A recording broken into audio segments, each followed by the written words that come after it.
Hello, my name is Phoebe, and I'm a 35-year-old woman.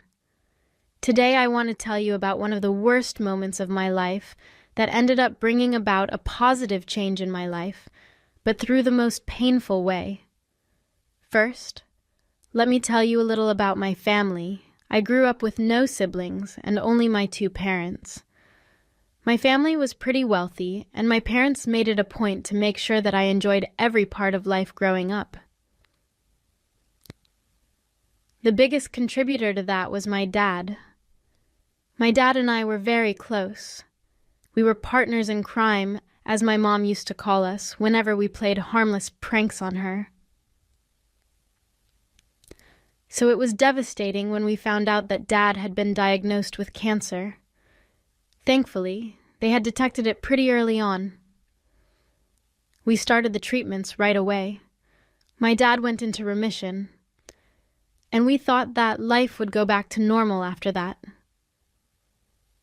I was in college at that time, and it was around then that I had met my now ex-husband, Ryan.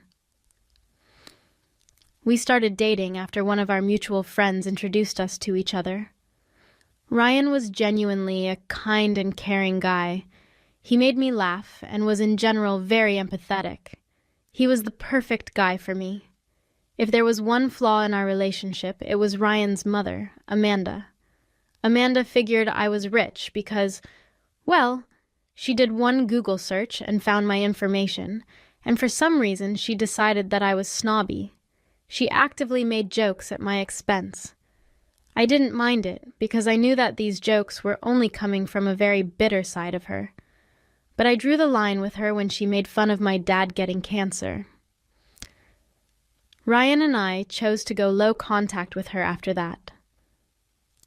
We got married a couple of years after we graduated, and we were living well. Then disaster struck my life once again. After a full 9 years, Dad's cancer came back, and this time it was even more aggressive. We put him under treatment, but they weren't working. I was running back and forth from the hospital to work. I needed to give Mom time away from Dad as well. Ryan wasn't really there, but I wasn't too focused on that at that moment. Everything was happening so fast, and eventually, Dad slipped into a coma. He then went into a vegetative state, which is how he remained for the next 6 months. We tried to hold on to him, but eventually we knew it was time to let go. I had been by my dad's bedside when he passed away. It was a heartbreaking moment for me to watch his life support be pulled away from him. I was a crying mess, and so was my mom. Ryan had held me as I cried, but he didn't show much emotion. I didn't think much of it because, for starters, I was too upset to worry about how Ryan was reacting to my father's death, and also because I didn't think that everyone dealt with grief the same way, so maybe that was Ryan's way of expressing his grief. Anyways, the next few days were filled with filling out the paperwork and arranging the funeral and wake. It was a trying time because I had so many things to do, along with dealing with the grief of loss. My mother was too overcome by grief to even do anything else but sit in her room and cry. I tried to be there as best I could for her, but I needed to get things done. Thankfully, her sister was there to comfort her while I was busy doing other things. During this time, though, when I most needed Ryan, he began to grow distant. I would try to find comfort in him, but he was always too tired or busy. Now, keeping in mind, both of us were still working, but I was doing more than just work. I tried to be understanding of his tiredness, but I found it really hard considering I was still shaken up by my father's death. I approached him about it one day. "Can we talk?" "Yeah, what is it?" "You seem off." "What do you mean?" "I mean, you seem really distant and uncaring." "You're going to have to be clearer than that, Phoebe."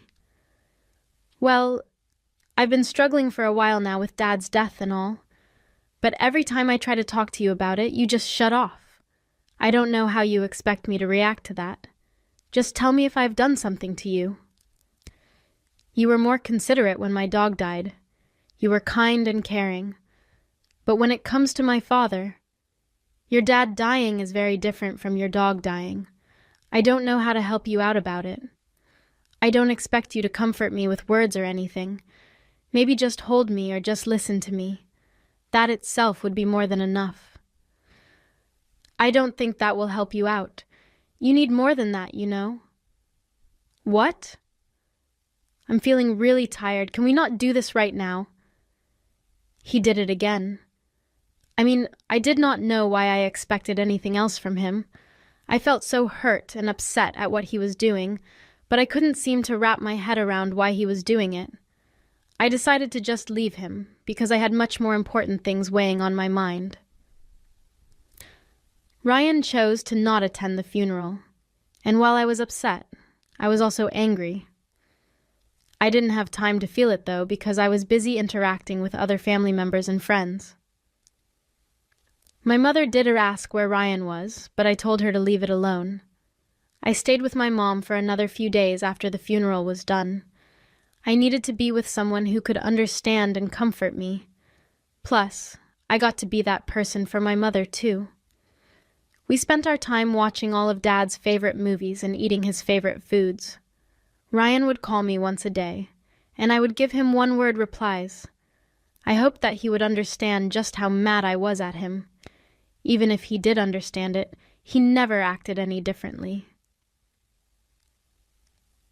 He just continued to go on as if nothing was wrong. During these days, I also got what Dad had willed to me. He had quite a few assets in his name, and I got about 60% of it while my mom got the rest. Don't get me wrong. Mom got the house and the rest of the money that Dad had, so she was still pretty set for the rest of her life. Dad just thought that I would benefit from a little more, considering I was younger. I didn't tell Ryan about it because I didn't see why I needed to tell him when I was still upset with him. When I finally got back home, I did it without telling Ryan about it. I walked in and noticed that Ryan's mother, Amanda, was there. I didn't know why she was there, considering Ryan and I had agreed to have barely any contact with her. I almost walked into the room when I heard them talking, so I just spoke to Julia, and she told me that Phoebe left her house and will be here shortly. I don't know how I'm going to deal with her emotional messiness. Look, you just have to put up with it for a little while longer. We have a bigger plan than we need to focus on. I know, but it's just so hard to pretend like I care about her emotions, Ryan. Julia told me that Phoebe knows about her share of the inheritance. Hasn't she got it yet? The paperwork is still processing, so it will be a while, but it's a lot of money. How big are we talking here? Like life-changing money or just make life more comfortable money? Hell yeah! How are we going to go about getting that money into our hands? Well, you just have to be very emotionally available to her. You need to make her feel secure and calm, and when you've done that, you can slowly ask her what her bank details are, just so you can check if the money got credited into her account. I don't think she'll give up her bank details that easily, Mom. She's grieving right now. She doesn't have the same reasoning skills that she had before. All she will see is her husband trying to lighten the load of her worries, and she'll give it up. You know what? You're right. Knowing how stupid she can be when she's emotional, I just know that this plan will work. Once you have access to her account, withdraw the money, then deposit it into my account. I'm so excited. I can't believe someone as boring as her gets to have that much money. Life can be unfair in the worst ways possible, my dear. I couldn't believe what I was hearing, which was why midway through their conversation, I started recording everything they said. I felt sick and like I was about to throw up. I heard Amanda and Ryan laughing at me, and I didn't understand why Ryan suddenly viewed me that way. Or was it not suddenly? Had he only been with me because he knew that I came from money? The thought was too sickening for me to keep thinking, so I quietly left the house. I made sure to make it look like I never entered to begin with. I drove back to my mother's place because I could think of nowhere else to go. I felt numb emotionally. I mean, that would have been the only appropriate reaction to finding out that my husband viewed me as a pathetic, over-emotional loser whom he could easily steal from. You know, the worst part about that plan was that they were right. I would have very easily just given him my bank details, and that was not because I would have been too overcome with grief, but because I loved and trusted Ryan enough to know that he would never have done me wrong. If I hadn't overheard their conversation, I would have fallen into their stupid trap. And that pain would have been even worse because not only would Ryan have betrayed me, but he would have also stolen the only thing that Dad left for me. I wanted to feel angry, but at that point, I was so used to the anger that I had been keeping inside against Ryan that it didn't seem to make a difference. When I reached my mother's place, she walked over to me with concern. "Honey, where'd you go?" "Nowhere. I just got off the phone with Amanda." "Why were you talking to Amanda?" "She called me a while ago, too, to ask when you were coming back home, and she got worried when you took so long to get back." I almost flew into a panic, too. "Are you okay?" "Why did Amanda call you about me going back home and not Ryan?" "You know, I did think that was odd, but at the same time, even though you haven't told me anything, I know that there's something happening between the both of you that has been going on for a while. I haven't pried, because I hoped you'd come and talk to me about it." "Yeah, well, Ryan had been acting very weird with me ever since Dad died." "Oh, weird how?" "I don't really know how to describe it without seeming childish, but he was very distant and cold. Like he wouldn't comfort me when he saw me cry. Instead, he'd just leave the room whenever I tried to talk to him. He was always conveniently tired and didn't want to talk." "Oh, honey, that's horrible, sure, but I know that he behaved that way because he thinks of me as an over-emotional loser." "Phoebe, how can you say that?" "Ryan's your husband. He can't possibly think of you in that way." "Maybe you should talk to—" "I don't want to talk to him, honey. You can't be stubborn about this. If you are, you'll ruin your marriage." "No, I don't need to talk to him about anything because he's the one that ruined our marriage, huh?" "What do you mean?" I played the recording back to my mother and watched as her face turned from confusion to pure horror and disgust. She asked me if the recording was real, and I explained how I had reached back home just after she got off the call with Amanda. I happened to hear them speak, and I recorded it because I couldn't believe my ears. My mother was understandably furious. She gave me the biggest hug and tried her best to make me feel better, but I was so emotionally drained that I couldn't reciprocate any of her emotions or even appreciate her actions. I just asked her if I could crash for the day and if we could deal with everything the next day, and she assured me that we could. The next morning, I woke up to a flurry of texts from Ryan asking me where I was. I didn't want to reply to him, but I knew that I couldn't let him know that I found out about his plans. I asked my mom if she had told Ryan or Amanda anything about me being with her, and she told me that she had gone to sleep right after me. So I quickly texted Ryan that I was back at my mother's place because she ended up not feeling too well last night, and I turned around and went back to her. After that, Mom and I ate breakfast in silence. Thankfully, it was the weekend, which meant that we could laze around in bed all day. Mom went out to buy some groceries, which were chocolates, ice cream, cookies, and everything else that heartbreak requires. We lounged in bed all day and rewatched Dad's favorite movies for the 6th time. As evening drew nearer, my mom was losing her patience with me. I could see it in the way that her legs began to bounce, and the fact that she was quite literally biting her nails. I knew that she wanted to talk about how I could deal with my situation, and if I was being honest, so did I. So I paused the movie and turned to her. All right, stop biting your nails. Let's talk about what happened last night. Finally, I had some thoughts. But first, I needed to know how you feel. Well, I don't feel great. It hurts to think that the man I love didn't love me back the same way. Do you think that he never loved you? Or that this was a recent shift? Gosh, I hope it was a recent shift.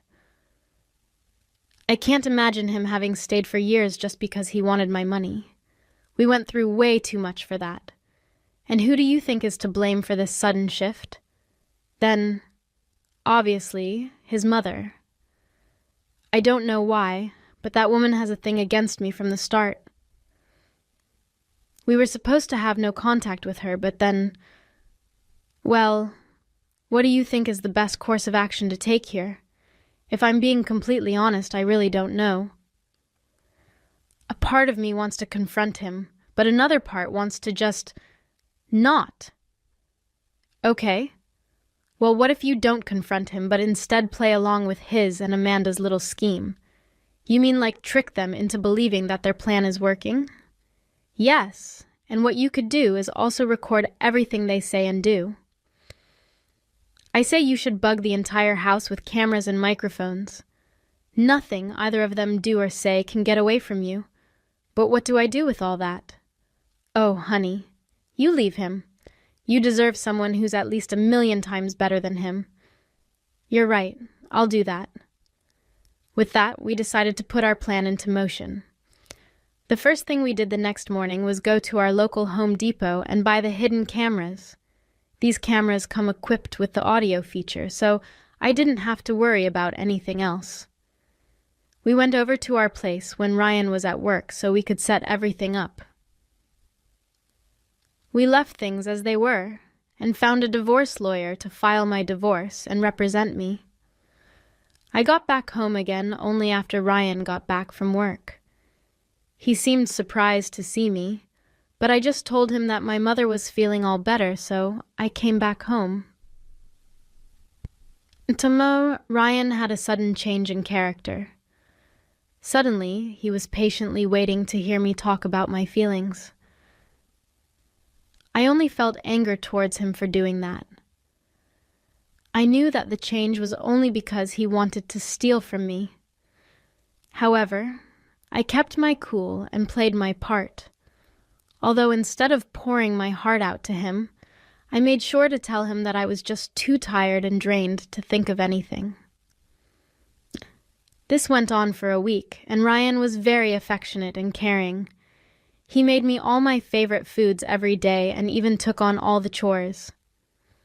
I wish that all of that was genuine, especially because when he did those things for me, sometimes I would look into his eyes and I couldn't understand how a man so cruel could be so nice. I would not see any hatred or annoyance in his eyes, and that only made me more bitter.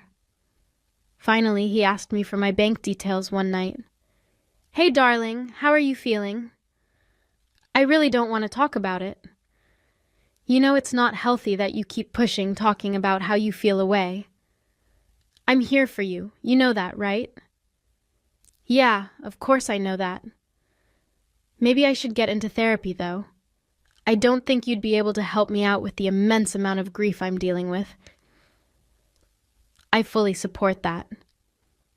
"Anything to see you happy, darling. But how are we going to afford a therapist? I mean, this is the nicest way. But aren't they, pretty expensive?" "Yeah, but Dad left me some money and when it hits my bank, I can get therapy." "Oh, I bet that's a lot of paperwork. You know what? Why don't you let me handle all of that?" "Why?" "I don't mind doing the paperwork." "Shh. It'll only put more stress on you. I just want my love to rest and heal right now. Why don't you let me take care of things? At least as an apology for how I behaved before." "All right, I guess."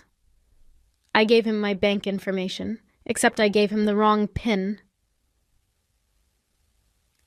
You see, when he did eventually try to get into my account, his wrong attempts would prompt me to get a message from my bank that would also serve as proof of his attempted theft.